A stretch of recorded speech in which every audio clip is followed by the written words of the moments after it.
उत्तराखंड राज्य स्थापना दिवस के मौके पर मुख्यमंत्री पुष्कर सिंह धामी ने शहीद स्थल कचहरी परिसर देहरादून में उत्तराखंड राज्य के शहीद आंदोलनकारियों को श्रद्धांजलि अर्पित की। मुख्यमंत्री पुष्कर सिंह धामी ने कहा कि राज्य आंदोलनकारियों के कठिन परिश्रम, प्रयासों, दृढ़ इच्छा शक्ति, संकल्प से ही उत्तराखंड राज्य का निर्माण हुआ। उन्होंने कहा, राज्य सरकार शहीद आंदोलनकारियों के सपनों के अनुरूप उत्तराखंड के विकास के लिए प्रतिबद्ध है। मुख्यमंत्री पुष्कर सिंह धामी ने कहा कि प्रधानमंत्री नरेंद्र मोदी के नेतृत्व में राज्य सरकार निरंतर विकास के पथ पर अग्रसर है।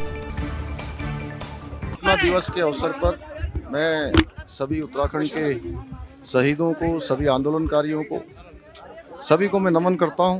और आज के दिन श्रद्धेय अटल बिहारी वाजपेयी जी का भी मैं स्मरण करता हूं, जिनके कारण से, जिनके प्रधानमंत्रित्व कार्यकाल में उत्तराखंड राज्य की स्थापना हुई थी।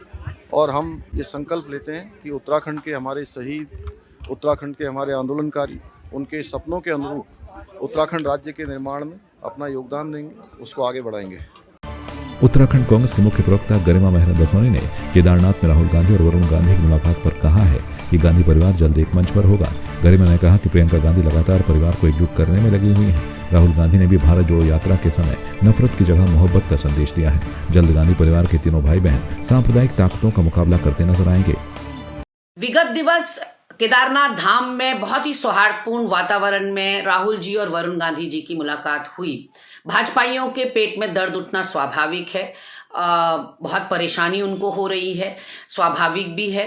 लेकिन यहाँ पर एक बात तो तय है कि दोनों भाइयों की मुलाकात कोई संयोग या प्रयोग नहीं थी। काफी दिनों से प्रियंका गांधी इस बात पर लगी हुई हैं कि पूरा परिवार एकजुट हो जाए। और राहुल गांधी जी ने भी जो कन्याकुमारी से जम्मू कश्मीर तक की यात्रा निकाली, उसका संदेश, उसका पैगाम यही था कि नफरत के बाजार में मोहब्बत की दुकान खोलनी है। और वो मोहब्बत की दुकान अब गांधी परिवार के घर से खुलेगी। जो खाई है वो पाटी जाएगी और कुछ ही दिनों में आपको तीनों भाई बहन एक मुट्ठी होकर फिरका परस्त ताकतों से, समाज को बांटने वालों से, सौहार्द बिगाड़ने वालों से और नफरत फैलाने वालों से मुकाबला करते हुए नजर आएंगे। और वो शुभ दिन होगा पूरे देश के लिए, क्योंकि वाकई देश आज बहुत चुनौतीपूर्ण समय से गुजर रहा है। और उत्तर प्रदेश में जिस तरह से राजनीति करवट ले रही है, ऐसे में वरुण गांधी कांग्रेस का ब्रह्मास्त्र साबित हो सकते हैं। दून और कोरोनेशन अस्पतालों की इमरजेंसी में 24 घंटे हर विभाग के डॉक्टर तैनात रहेंगे। वहीं डॉक्टरों और कर्मचारियों की छुट्टियां रद्द की गई हैं। उन्हें केवल आकस्मिक स्थिति में ही छुट्टी मिल पाएगी। दून अस्पताल के सीएमएस डॉक्टर धनंजय डोभाल ने बताया कि राष्ट्रपति द्वारा के मद्देनजर सेफ हाउस बनाया गया है। वहीं इमरजेंसी में हड्डी सर्जरी, नेत्र, ENT, स्किन सर्जरी समेत अन्य सभी विभागों के डॉक्टरों की ड्यूटी लगाई गई है। VIP वार्ड को राष्ट्रपति दौरे के लिए आरक्षित करवा दिया गया है। उन्होंने बताया कि इसे सेफ हाउस में तब्दील किया गया है। हमारा सौभाग्य है कि हमारे उत्तराखंड में बहुत महानुभाव हमारे यहाँ आ रहे हैं। माननीय राष्ट्रपति महोदया भी आजकल आई हुई हैं और कल माननीय गृह मंत्री जी का भी आगमन है।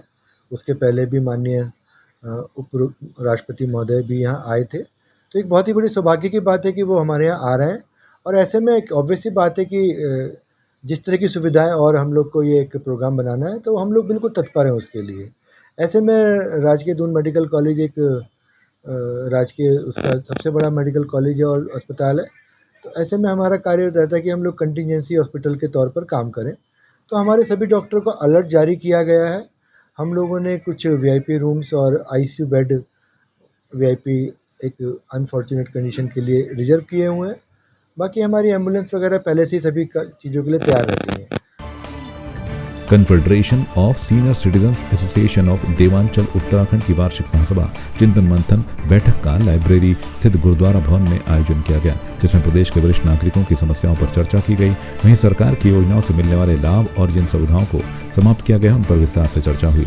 इस मौके पर प्रदेश अध्यक्ष VP गुप्ता ने कहा कि बैठक में वरिष्ठ नागरिकों की समस्याओं को सुना गया और उनकी समस्याओं को जिला प्रशासन और प्रदेश प्रशासन के समक्ष रखने पर चर्चा की गई।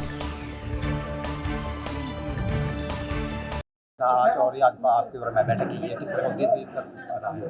आज कन्फेडरेशन ऑफ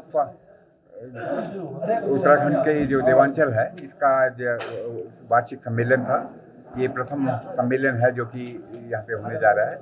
ये संगठन पुनः गठित किया गया है। इसमें पूरे प्रदेश की जो सभाएं हैं हमारी विभिन्न शहरों की, वो इसमें इसके मेंबर्स हैं और उसमें भाग लिया गया है उनके द्वारा। और मुख्यतः वरिष्ठ नागरिकों के लिए जो समस्याएं हैं उनके वो लेकर के ये की गई है, क्योंकि हमारी सरकार और प्रदेश सरकार और केंद्र सरकार हम देख रहे हैं कि वो ऑलमोस्ट निष्क्रिय है।